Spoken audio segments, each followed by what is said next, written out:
Yeah, I mean, stupid songs, stupid dances, Tootsie Roll, Butterfly, Humpty Dance. Like, we had some stupid songs. And we had a lot of one-hit wonders too. We can go down to one-hit wonders. The difference between that time and this time is that one-hit wonder didn't make the cover of Vibe, and that one-hit wonder was not the face. As popular as Vanilla Ice was not seen to America as the face of hip hop. He was just seen as a clown, to be honest. And same thing, MC Hammer. Same thing. He was not seen as the face of hip hop.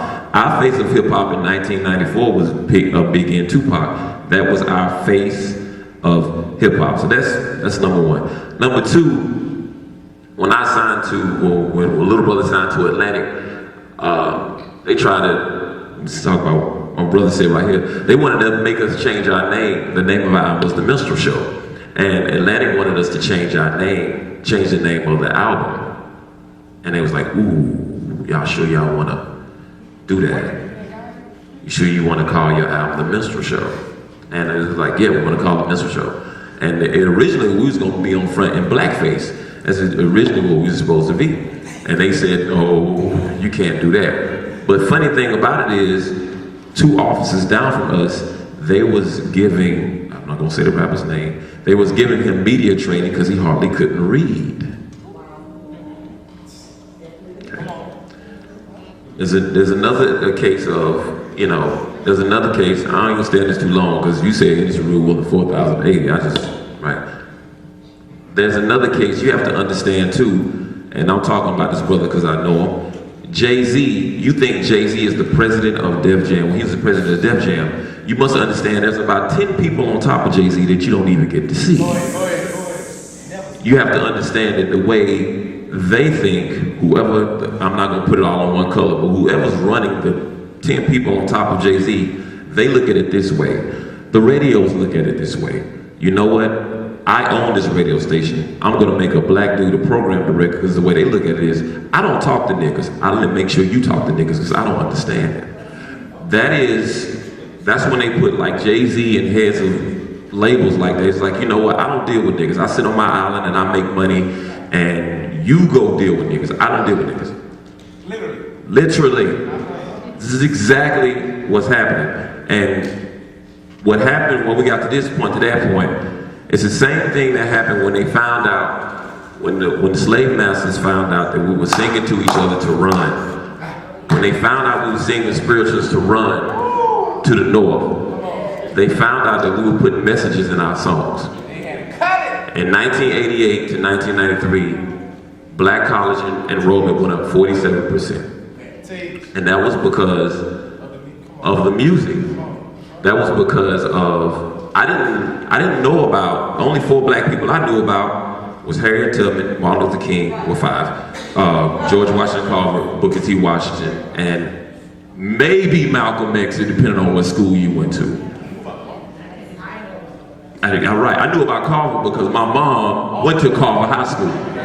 Okay, so, my mom went to Carver High School. So, but it was Public Enemy that told me about Carter G. Woodson, Fannie Lou Hamer, Madam C.J. Walker. That's how I learned about, and just like the COINTELPRO, listen, you might turn that camera off. Just like COINTELPRO came in the 60s and dropped crack in our neighborhoods, it's the same way when they say, you know what, niggas are getting too smart. That's right. And we have to implement something here that is gonna deter them off, because too many of them are going to school. This guy Spike Lee is making too much money off these movies. Let's put something in the atmosphere that these black people get a hold of and just turn them apart. Gangster rap.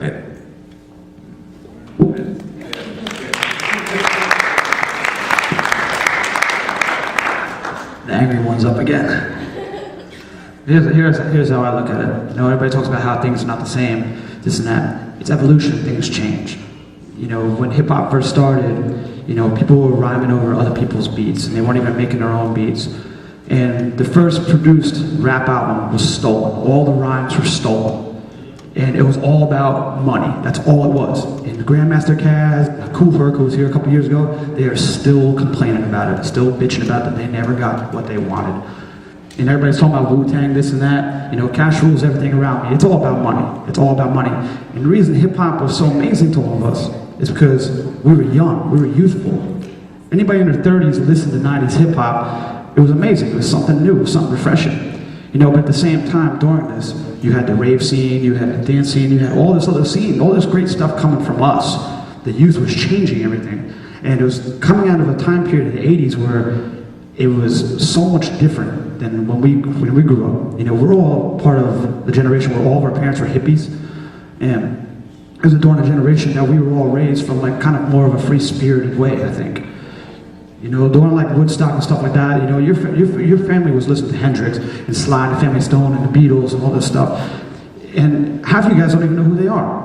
How many people here have actually really touched a real record? How about that? How many people here have actually dug for a real record? You looked at me like I said, what? You know, a lot of people haven't. You know, a lot of people only know about iPods and CDs. You know, they only know about tapes. You know, there's something soulful about being able to go to a record store and look for it instead of going on YouTube and this stuff. There's nothing warm about that or nothing, you know, it just doesn't make sense. You know, during that time period when hip hop has changed, it is because it's so accessible now and it's so much different, it's so much faster, and technology is taking over everything. You know, I don't know, people look at me, they go, you still have turntables? I have turntables, you know what I mean? You want me to some goofy controller? Check. Dying on me. Is the battery?